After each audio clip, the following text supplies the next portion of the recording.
Au Sénégal, Internet a été suspendu sur les téléphones portables. Les autorités sénégalaises ont pris la décision de suspendre l'accès à Internet sur téléphone via les données mobiles en raison de la diffusion de messages haineux et subversifs sur les réseaux sociaux.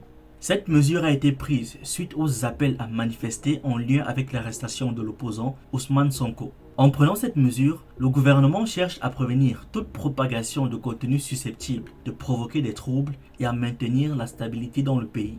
En raison de la diffusion de messages haineux et subversifs rayés sur les réseaux sociaux, dans un contexte de menaces de troubles à l'ordre public, l'Internet des données mobiles est suspendu temporairement sur certaines plages horaires à partir de lundi 31 juillet.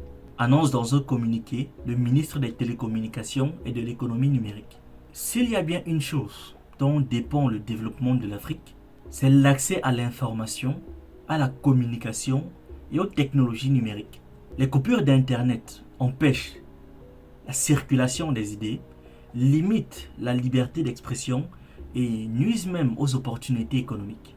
Imaginez vous êtes un chef d'entreprise et vous manquez une visioconférence avec les investisseurs parce que le gouvernement a décidé de couper Internet. Je pense que les gouvernements africains devraient chercher des solutions alternatives pour faire face aux problèmes de sécurité ou de désinformation sans toutefois compromettre l'accès à Internet pour leurs citoyens. Au TEP la famille, j'espère que vous allez bien. Nous sommes mercredi le 2 août 2023. Voici quelques actualités de l'Afrique et de sa diaspora. Pour les nouveaux sur cette chaîne, on parle de culture africaine, d'actualité, de sciences humaines et on s'édifie sur un ensemble de choses qui nous permettent d'anticiper et d'être prêts à toute éventualité. Je vous encourage donc à vous abonner, à liker cette vidéo et à la partager en statut WhatsApp, sur Facebook, sur Instagram ou même ailleurs. C'est totalement gratuit et ça fait toujours plaisir. Coup d'État au Niger, de nouvelles informations. Gouvernement de transition du Burkina Faso et du Mali. 1. Expriment leur solidarité fraternelle et celle des peuples burkinabés et maliens au peuple frère du Niger qui a décidé en toute responsabilité de prendre son destin en main et d'assumer devant l'histoire la plénitude de sa souveraineté. Toute intervention militaire contre le Niger s'assimilerait à une déclaration de guerre contre le Burkina Faso et le Mali. Dans un communiqué conjoint publié lundi soir, le Burkina Faso et le Mali ont exprimé leur position claire concernant une éventuelle intervention militaire au Niger visant à rétablir le président Mohamed Bazoum renversé par un coup d'État. Selon eux, une telle intervention serait considérée comme une déclaration de guerre envers leurs deux pays. Cette déclaration fait suite à l'annonce faite dimanche par les dirigeants de la CEDEAO indiquant qu'ils ne rejetaient pas l'idée d'un recours à la force si un retour complet à l'ordre constitutionnel n'était pas observé au Niger dans un délai d'une semaine. Concernant ce recours à la force, le Sénat nigérian a clairement exprimé son désaccord quant à une intervention militaire au Niger, privilégiant une résolution pacifique de la crise. Suite aux décisions prises lors du sommet des chefs d'État de la CEDEAO dimanche dernier, les pays voisins du Niger, membres de cette institution, ont déjà commencé à appliquer les sanctions. Un exemple concret est le Bénin qui a fermé sa frontière avec le Niger, qui est la porte d'entrée de toutes les importations transitant par le port de Cotonou. Le premier avion français chargé du rapatriement des ressortissants français, mais aussi d'autres ressortissants de pays européens, a décollé ce mardi soir de Niamey, près d'une semaine après le coup d'État. Le fait que le Mali et le Burkina Faso prennent la défense de leurs voisins à ce point m'a tellement fait plaisir. D'ailleurs, la dernière fois que ça arrivait, c'était quand qu'un pays africain prenne la défense d'un autre pour des raisons qui semblent aussi nobles. Je pense quand même que c'est très rare. Cette décision démontre une réelle solidarité africaine. Dans des moments aussi difficiles, les nations africaines devraient se tenir ensemble pour soutenir mutuellement la paix et la sécurité dans la région.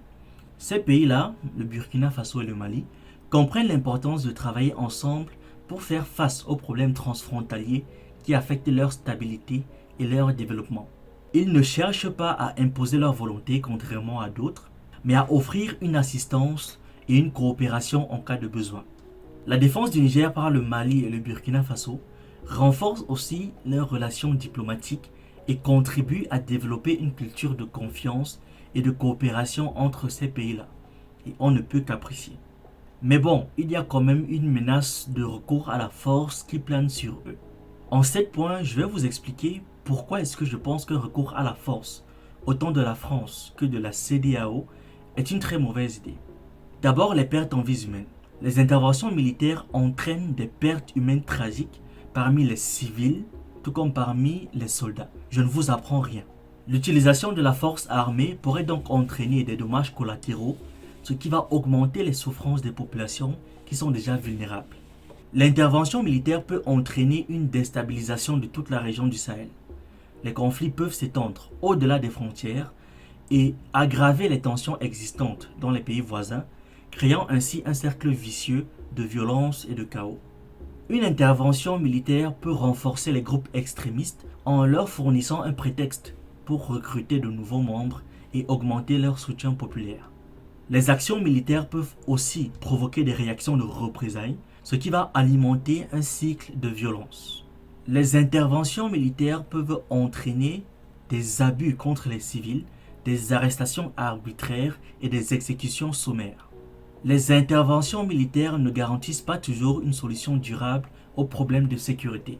Pour parvenir à une stabilité durable, il est nécessaire de s'attaquer aux causes profondes du conflit, telles que la pauvreté, les inégalités et les problèmes de gouvernance. Une approche politique et diplomatique est souvent plus efficace pour résoudre les conflits à long terme. Le dialogue et la médiation entre les parties en conflit, ainsi que la coopération régionale et continentale, sont essentiels pour trouver des solutions durables. L'intervention militaire étrangère peut être perçue comme une ingérence dans les affaires intérieures du Niger. Respecter la souveraineté nationale est essentiel pour établir des relations de confiance et promouvoir la coopération régionale. N'oublions jamais, le cas de la Libye doit être un enseignement permanent pour chacun d'entre nous. Élections au Gabon, 19 candidatures validées. Au Gabon, le processus électoral atteint sa phase décisive en vue du triple scrutin présidentiel, législatif et local prévu le 26 août. Le dimanche 30 juillet, le ministre de l'Intérieur a officiellement transmis au Centre gabonais des élections, l'organisme chargé de surveiller le vote, la liste électorale révisée. Pendant ce temps, du côté de l'opposition, des négociations sont en cours en vue de présenter un candidat unique pour les élections face à Omar Bongo qui se présente à sa propre succession. Un rapprochement RDC-Angola. Ce lundi 31 juillet, à l'ouverture du Forum économique RDC-Angola, le Premier ministre Jean-Michel Sama Lukonde a estimé que le rapprochement RDC-Angola, deux géants au cœur de l'Afrique, pourrait constituer le point de départ de l'intégration économique de toute l'Afrique centrale. Le ministre de l'économie nationale, Vital Kamerhe, a rappelé la volonté du gouvernement de la RDC de participer de manière efficiente à la renaissance africaine. Ce forum porte en lui-même l'ambition de poser le socle de l'intégration régionale. La RDC et l'Angola, pays voisins, pays frères, unis par une même histoire et les mêmes traditions, se doivent de se retrouver, dépouillés de toutes les distances que les tragédies ont installées depuis longtemps. Nous sommes nourris par la même source des valeurs africaines et nous avons le devoir de retrouver le chemin que nos ancêtres avaient jadis tracé. Chants et prières pour les 30 ans du couronnement du roi du Bouganda. Lundi, des milliers d'Ougandais vêtus de tenues traditionnelles ont convergé vers la capitale Kampala pour célébrer le 30e anniversaire du couronnement du roi du Bouganda, Ronald Muwenda Mutebi II. Ce dernier est le chef de l'ethnie Baganda, l'une des principales communautés du pays. Les voyages de l'intégration africaine. La 8e édition des voyages de l'intégration africaine aura lieu au Rwanda du 31 juillet au 10 août, avec pour thème principal la jeunesse des mondes africains, comment construire un monde de l'en commun de l'Ubuntu. Une délégation composée de 15 jeunes a pris son envol ce lundi 31 juillet 2023 de l'aéroport international de Ouagadougou à destination de Kigali, où ils participeront à cet événement d'intégration africaine. Cette initiative est organisée par le Réseau des jeunes pour l'intégration africaine dans le but de promouvoir l'intégration en Afrique et d'encourager la jeunesse du continent à jouer un rôle actif dans l'émergence d'une nouvelle Afrique. Je découvre cette initiative en faisant des recherches pour cette vidéo et franchement, je suis content qu'un tel concept ait été mis en place. C'est un pas important vers la réalisation de l'unité et de la solidarité entre les nations africaines.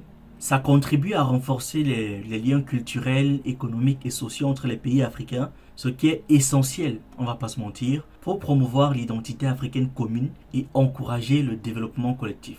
Ces voyages permettent aux Africains de mieux se connaître, d'échanger leurs connaissances, leurs traditions et leurs expériences. Ils facilitent également les opportunités commerciales, le tourisme intra-africain et les collaborations dans différents domaines, l'éducation, la recherche, l'innovation et l'entrepreneuriat. J'espère vraiment que d'autres pays vont mettre en place ce genre d'initiative et ça va au moins m'éviter d'entendre au quotidien des choses du genre « regarde-moi le centrafricain là, regarde-moi le sénégalais là ».